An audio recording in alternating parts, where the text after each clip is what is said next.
ಬರ್ತಾನೆ. ಹೌದು ಸ್ನೇಹಿತರೆ, ಶಾಂತಿ ಕ್ರಾಂತಿ ಸಿನಿಮಾನ ರಿವ್ಯೂ ಮಾಡೋಣ ಬನ್ನಿ. ಎಲ್ಲರೂ ಹೇಗಿದ್ದೀರಾ? ಎಲ್ಲರೂ ಸಖತ್ತಾಗಿದ್ದೀರಾ ಅಂತ ಅಂದ್ಕೊತೀನಿ. ಇನ್ನೊಂದು ವಿಡಿಯೋಗೆ ಸ್ವಾಗತ. ಸ್ನೇಹಿತರೆ, ರೀಸೆಂಟಾಗಿ ಶಾಂತಿ ಕ್ರಾಂತಿ ಸಿನಿಮಾನ ರಿಲೀಸ್ ಮಾಡಿ ಅಂತ ದೊಡ್ಡ ಕ್ರಾಂತಿನೇ ಆಯಿತು ಸೋಷಿಯಲ್ ಮೀಡಿಯಾದಲ್ಲಿ. ಅದು 2 ದಿನ ಆಯಿತು, ಆಮೇಲೆ ಎಲ್ಲರೂ ಸೈಲೆಂಟ್ ಆಗೋದ್ರು. ಶಾಂತಿ ಕ್ರಾಂತಿ ಸಿನಿಮಾನ ರೀಲ್ಸ್ ಮಾಡಿ ಹಾಕೊಂಡ್ರೆ ನಮ್ಮ ರೀಲ್ಸ್ ಸಹ ವೈರಲ್ ಆಗುತ್ತೆ ಅಂತ ಟ್ರೆಂಡ್ ಫಾಲೋ ಮಾಡ್ತಿದ್ದ ಜನರು ಈಗ ಎಲ್ಲ ಸೈಲೆಂಟ್ ಆಗೋಗಿದ್ದಾರೆ. ನಿಜವಾಗ್ಲೂ ಈ ಸಿನಿಮಾನ ಮತ್ತೆ ರಿಲೀಸ್ ಮಾಡಿದ್ರೆ ಹಿಟ್ ಆಗುತ್ತಾ?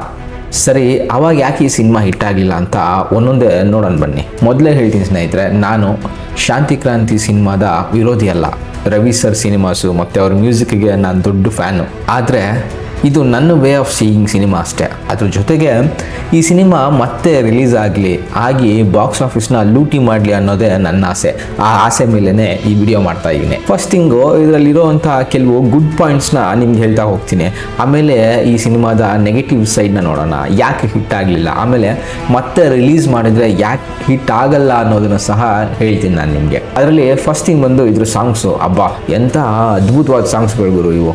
11 ಸಾಂಗ್ಸ್ ಇದ್ದಾವೆ. 5ರಿಂದ 6 ಸಾಂಗ್ಸ್ನ ಇಟ್ಟು ಸಿನಿಮಾ ಮಾಡ್ತಿದ್ದ ಕಾಲದಲ್ಲಿ 11 ಸಾಂಗ್ಸ್ನ ಇಟ್ಟು ಅದು ಎಲ್ಲ ಹಿಟ್ ಸಾಂಗ್ಸ್ಗಳನ್ನ ಕೊಡೋಕ್ಕೆ ರವಿ ಸರ್ ಕೈಲಿ ಮಾತ್ರ ಸಾಧ್ಯ. ಇದ್ರದ್ದು ಚಿಕ್ಕ ತುಣುಕುಗಳನ್ನ ಹಾಕ್ತೀನಿ, ನೋಡ್ಕೊಂಬನ್ನಿ. ಫಸ್ಟ್ ಬಂದ್ಬಿಟ್ಟು ಇಂಟ್ರೊಡಕ್ಷನ್ ಸಾಂಗು ಸಖತ್ತಾಗಿದೆ, ಚೆನ್ನಾಗಿದೆ. ಸ್ವತಂತ್ರ ಬಾನಿನಲ್ಲಿ ಹಾರಾಡು ರಂಗಿನ ಬಾವುಟವೇ. 2ನೇ ಸಾಂಗ್ ಬಂದ್ಬಿಟ್ಟು ಇಂಟ್ರೋ ಸಾಂಗ್ದೇ ಕಂಟಿನ್ಯೂಷನ್ ಥರ ಇದೆ, ಮಜಾ ಇದೆ, ಸಖತ್ತಾಗಿದೆ ಈ ಸಾಂಗ್ ಸಹ.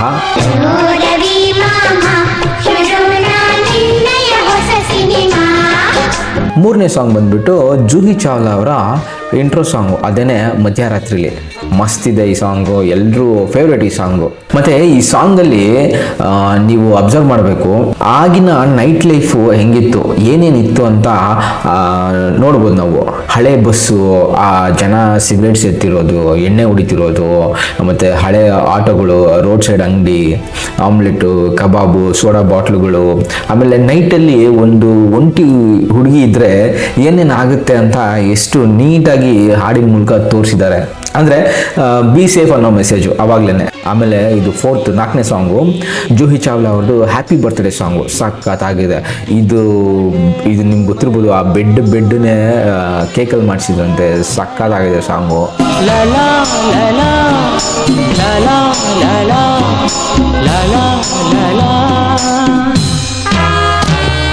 5ನೇ ಸಾಂಗ್ ಬಂದ್ಬಿಟ್ಟು ಗಾಳಿಯೋ ಸಾಂಗು, ರಮೇಶ್ ಸರ್ ಮತ್ತು ಖುಷ್ಬು ಅವ್ರದ್ದು ಒಂದು ಸಾಂಗು, ಡಿಯೋ, ಸಖತ್ತಾಗಿದೆ ಇದನ್ನು.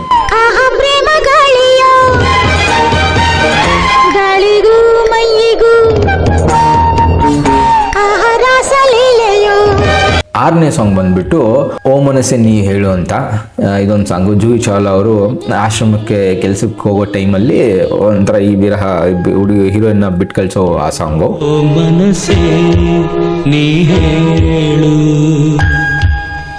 7ನೇ ಸಾಂಗ್ ಬಂದ್ಬಿಟ್ಟು ಅನಾಥ ಬಂಧುವೆ ಬಾ ಅನ್ನೋ ಸಾಂಗು, ಮಕ್ಕಳ ಸಾಂಗು, ಸಖತ್ತಿದೆ ಆಶ್ರಮದಲ್ಲಿ.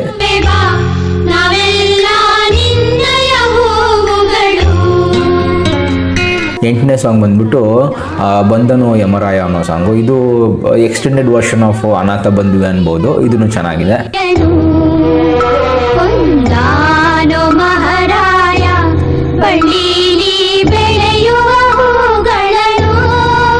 9ನೇ ಸಾಂಗ್ ಬಂದ್ಬಿಟ್ಟು 1 2 3 1 2 3 ಸಾಂಗು, ಇದಂತೂ ಸೂಪರ್ ಸಾಂಗ್ ಬಿಡಿ. 1 2 3 1 2 3 ನಮ್ಮ ಭಾರತದ ಧರ್ಮ. 10ನೇ ಸಾಂಗ್ ಬಂದ್ಬಿಟ್ಟು ಹುಟ್ಟೋದಕ್ಕೆ ಸಾಯೋದಕ್ಕೆ ಸಾಂಗು. ಇದು ಬಂದ್ಬಿಟ್ಟು ಈ 1 2 3 1 2 3 ಸಾಂಗಲ್ಲಿ ಎಂಡಲ್ಲಿ ಬರುತ್ತೆ ಒಂದು ತುಣುಕು, ಅದನ್ನೇ ಕಂಪ್ಲೀಟಾಗಿ ಇಲ್ಲಿ ಒಂಥರ ಈ ಸ್ಯಾಡ್ ವರ್ಷನ್ ಥರ ಮಾಡಿದ್ದಾರೆ. ಇದು ನಿಮ್ಗೆ ಗೊತ್ತು, ಎಷ್ಟೋ ಜನದ್ದು ವಾಟ್ಸಪ್ಪು ಸ್ಯಾಡ್ ಸ್ಟೇಟಸ್ ಈ ಸಾಂಗು.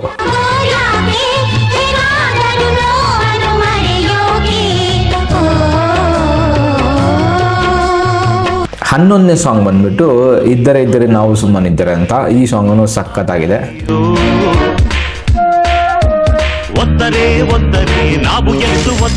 ಸೊ ಇಷ್ಟು ನೋಡ್ರಿ, 11 ಸಾಂಗ್ಸ್ ಇದ್ದಾವೆ. ಇದರಲ್ಲಿ ಯಾವ ಸಾಂಗ್ನು ಬೇಜಾರಾಗಲ್ಲ, ಎಲ್ಲ ಸಾಂಗ್ನು ಸಖತ್ತಾಗಿದ್ದಾವೆ. ಆಮೇಲೆ ಈ ಸಿನಿಮಾದಲ್ಲಿ ಕೆಲವು ಟೆಕ್ನಿಕಲ್ ಥಿಂಗ್ಸ್ನ ನೋಡೋದಾದ್ರೆ, ಆಗಿನ ಕಾಲಕ್ಕೆ ಸಿನಿಮಾ ರಿಲೀಸ್ ಆಗಿದ್ದು 1991ರಲ್ಲಿ, ಆದರೆ ಇಲ್ಲಿಗೆ 35 ವರ್ಷ ಆಗಿತ್ತು. ಈ ಸೆಪ್ಟೆಂಬರ್ ಬಂದರೆ 35 ವರ್ಷ, ನೆಕ್ಸ್ಟ್ ತಿಂಗಳು ಬಂದರೆ. ಸೊ ಆಗಿನ ಕಾಲದಲ್ಲೇ ಕೆಲವೊಂದು ಟೆಕ್ನಿಕಲ್ ಥಿಂಗ್ಸ್ನ ಎಷ್ಟು ಚೆನ್ನಾಗಿ ತೋರಿಸಿದ್ರು ಅಂತ ಹೇಳ್ತೀನಿ ಬನ್ನಿ.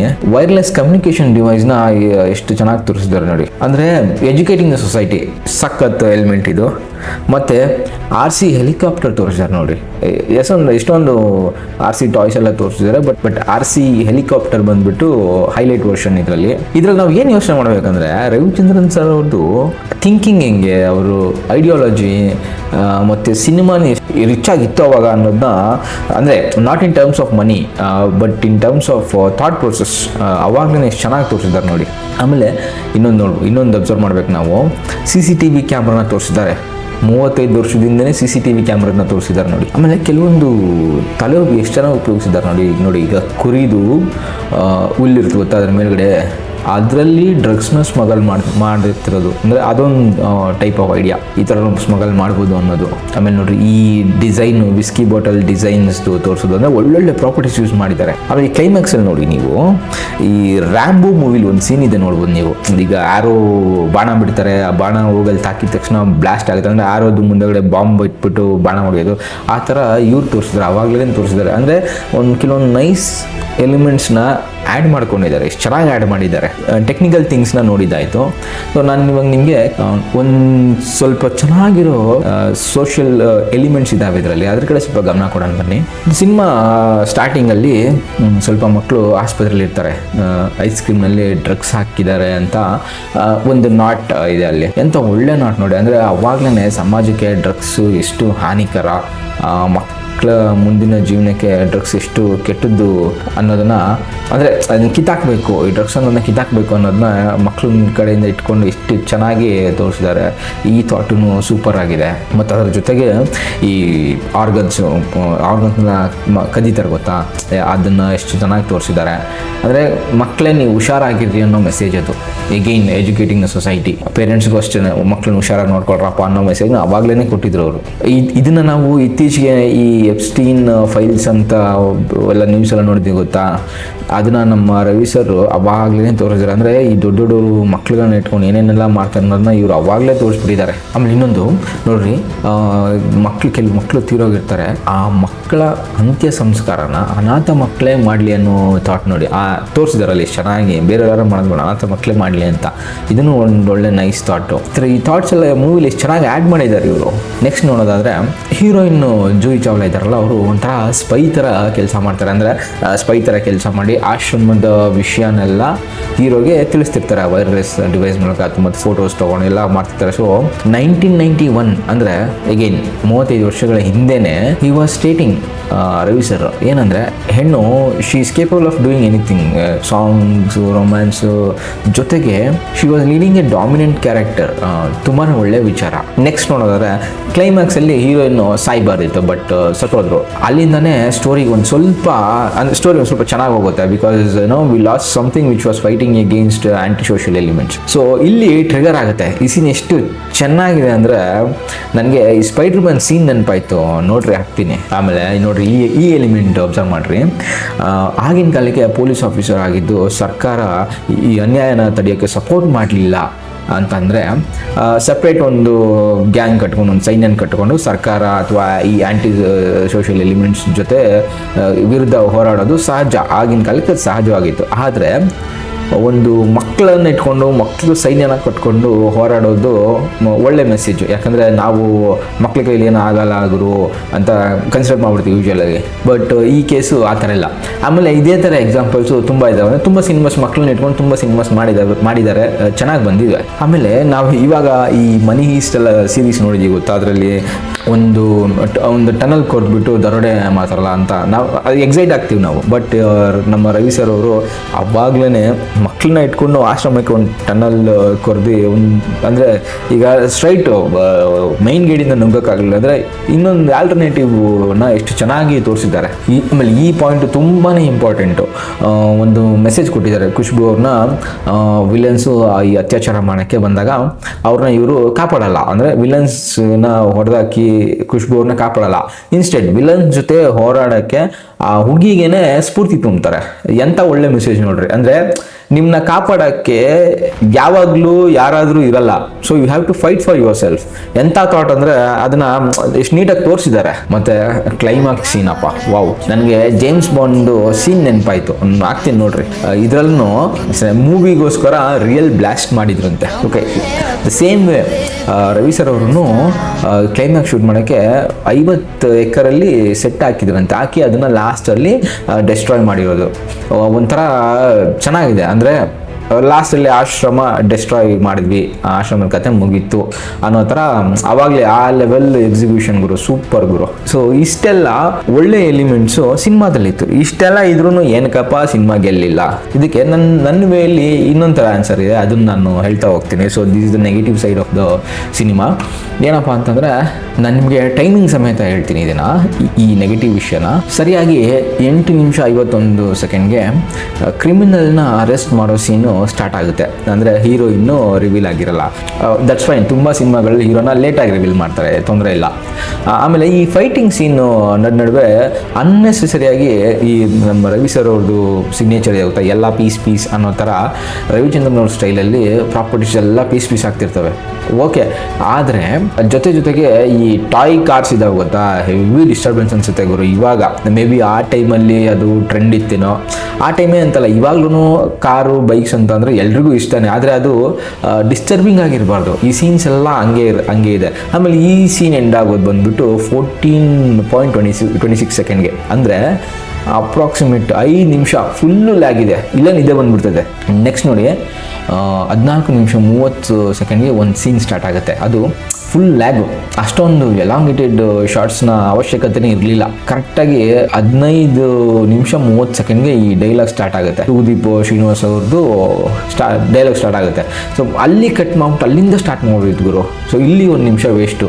ಆ ಸೀನೇ ವೇಸ್ಟ್. ಅದು ಕರೆಕ್ಟಾಗಿ ತೂಗುದೀಪ್ ಶ್ರೀನಿವಾಸ್ ಅವರು ಮಾತ್ರ ಟೈಮ್ ಸ್ಟಾರ್ಟ್ ಮಾಡ್ಕೊಂಡಿದ್ರೆ ಆಗಿರೋದು. ಆಮೇಲೆ ಈ ಮಧ್ಯರಾತ್ರಿಲಿ ಸಾಂಗ್ ಆದಮೇಲೆ 25 ನಿಮಿಷ 43 ಸೆಕೆಂಡ್ಗೆ ಒಂದು ಕಾನ್ವರ್ಸೇಷನ್ ಸ್ಟಾರ್ಟ್ ಆಗುತ್ತೆ. ಹೀರೋಯಿನ್ ನಡುವೆ ಅವರಿಬ್ಬರು ನಡುವೆ ಒಂದು ಕಾನ್ವರ್ಸೇಷನ್ ಸ್ಟಾರ್ಟ್ ಆಗುತ್ತೆ. ಆ ಸೆಂಟ್ರಲ್ ಒಂದು ಚಿಕ್ಕ ಸಾಂಗ್ ಬರುತ್ತೆ.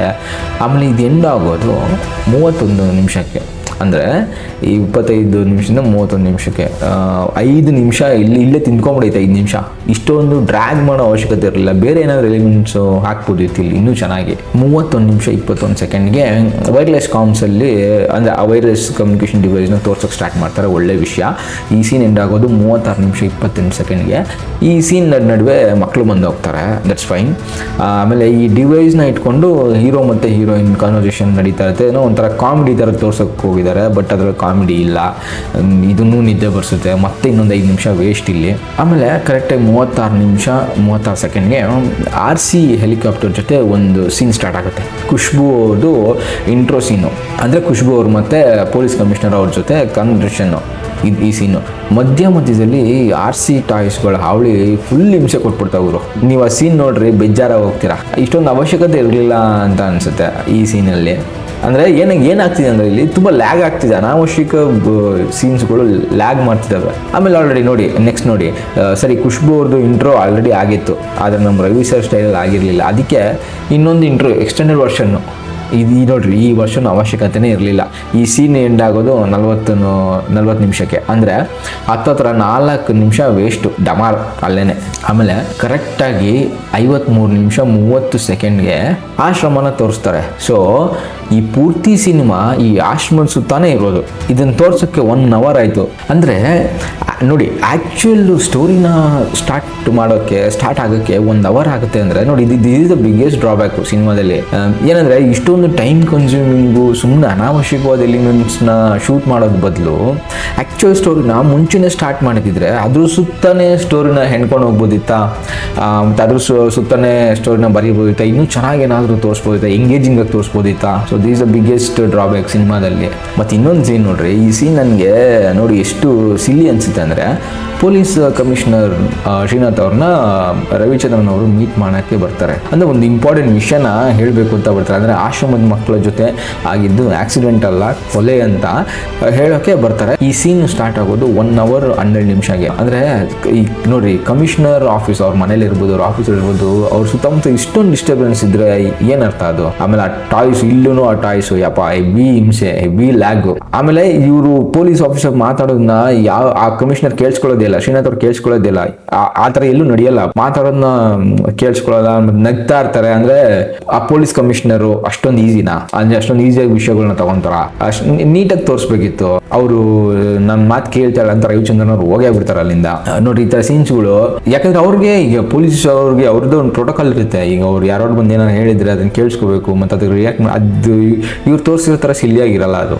ಸೊ ಅದೇ ನಾನು ಹೇಳ್ತಾ ಇರೋದು, some scenes are really silly. So ಇಲ್ಲೇನೆ ಆಡಿಯನ್ಸ್ ಮೈಂಡ್ ಲೂಸ್ ಆಗೋದು. ಅಂದ್ರೆ ನಾವು ಸಿನಿಮಾದಲ್ಲಿ ನಾವು ಕೂರಲ್ಲ, ಏನು ಗುರಿದು ಅನ್ಸ್ಬಿಡುತ್ತೆ ನಮಗೆ.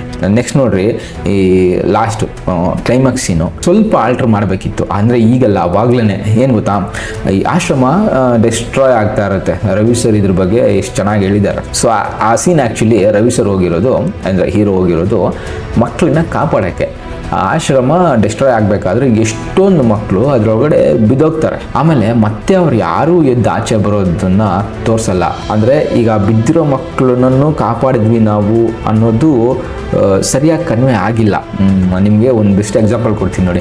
ಈ ಬಾಹುಬಲಿ ಸೀನ್ ಹಾಕ್ತೀನಿ ನೋಡಿ. ಸೊ ಯುದ್ಧ ಮಾಡೋ ಟೈಮಲ್ಲಿ ಬಲ್ಲಾಳ ದೇವ ಅವ್ರ ಜನರ ಪ್ರಾಣನ ಕೇರ್ ಮಾಡಲ್ಲ. ಅವನೇನು ಕಾಲಕೇಯಿನ ಜೊತೆ ಯುದ್ಧ ಮಾಡಬೇಕು, ಇವ್ರನ್ನೆಲ್ಲ ಸಾಯಿಸ್ಕೊಂಡು ಅವನ ಜೊತೆ ಯುದ್ಧ ಮಾಡ್ತಾ ಇದ್ದಾನೆ ಅಷ್ಟೇ. ಆದರೆ ಬಾಹುಬಲಿ ಕಾಲಕೇಯಿನ ಜೊತೆ ಫೈಟ್ ಮಾಡ್ತಾನೆ ಅವ್ರ ಜನರ ಪ್ರಾಣನೂ ಕಾಪಾಡ್ತಾನೆ. ಸೊ ಅದಕ್ಕೇನೆ ಅವನು ರಾಜ ಆಗ್ತಾನೆ. ಸೊ ಈ ಥರ ಚಿಕ್ಕ ಎಲಿಮೆಂಟ್ಸು ಮ್ಯಾಟ್ರ್ ಆಗೋದು.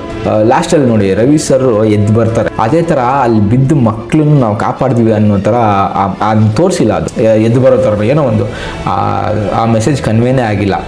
ಸೊ ಆ ಕ್ಲೈಮ್ಯಾಕ್ಸಲ್ಲಿ ಈ ಕಂಪ್ಲೀಟ್ನೆಸ್ ಅಂತ ಅನ್ಸಲ್ಲ ನಿಮಗೆ. ಸ್ನೇಹಿತರೆ, ಅಗೈನ್ ನಾನು ಶಾಂತಿ ಕ್ರಾಂತಿ ಸಿನಿಮಾದ ವಿರೋಧಿ ಅಲ್ಲ.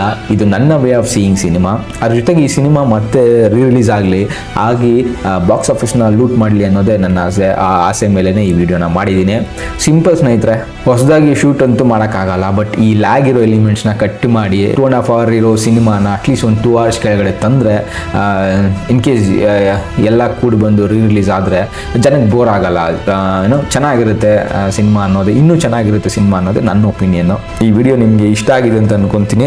ಇದೇ ಥರ ಇನ್ನೊಂದು ಸಿನಿಮಾದ ರಿವ್ಯೂ ಜೊತೆ ನಾನು ಬರ್ತೀನಿ ಅಂತ ಹೇಳ್ತಾ ಮತ್ತೆ ಸಿಗೋಣ ಸ್ನೇಹಿತರೆ. ಈ ವಿಡಿಯೋದಲ್ಲಿ ನಾನು ಶೇರ್ ಮಾಡಿರೋ ಮಾಹಿತಿ ನಿಮಗೆ ಇಷ್ಟ ಆಗಿದ್ರೆ ವಿಡಿಯೋನ ಲೈಕ್ ಮಾಡಿ, ಚಾನೆಲ್ನ ಸಬ್ಸ್ಕ್ರೈಬ್ ಮಾಡ್ಕೊಳ್ಳಿ.